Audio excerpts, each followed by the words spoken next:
Yes, I would love to help. I was just talking about ghostwriting yesterday at USC's career fair. By the way, if you can't tell, I'm in a WeWork in Milan, Italy, waiting for my next call, so I'm going to answer some of these questions. So Memoir Ghostwriting is incredible. I've made a few videos on my profile about this, and I also talk on my blog at amysudo.com about Memoir Ghostwriting, but honestly, it's incredibly fun. As a ghostwriter, you do not get credit for your work. You're a ghost, but as spooky as that is, you get paid a lot more because your name is not on the cover of the book.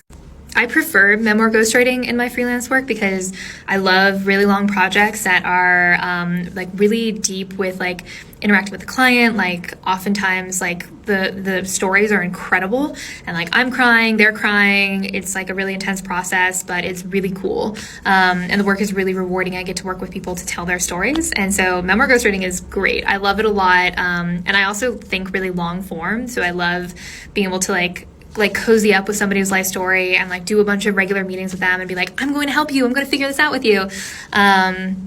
Yeah, it's really cool, and it's a work that I really love to do. And if you want to get into ghostwriting, the best way to do it is start to build up your portfolio of work as a creative writer. And so that means writing short stories, scripted podcasts, like anything that you can write and show of your work is great, especially in prose, because you want to prove to your memoir clients that you can write prose really beautifully because you're going to be writing their story in prose. Yeah. And if you can get on a bestseller list with a published book, that's awesome. If you can write your own memoir, like things like that.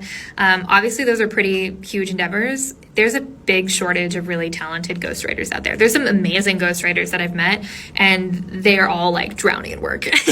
So being a memoir ghostwriter is actually pretty lucrative because there's a lot of work and everyone is trying to find the best ghostwriter for their project. So even if you don't have a lot of experience, if you're a really great writer and have samples that back that up, like you can make a really good amount of money for doing that because most writers don't want to do it, and I understand why, because most people want the glory of being an author, but honestly I've had some really rewarding experiences as a memoir ghostwriter, and you can make on one book, if the rates are below market, like 10,000, 20,000, otherwise between 20,000 and 50,000, depending on the length of the book and how complicated the process is.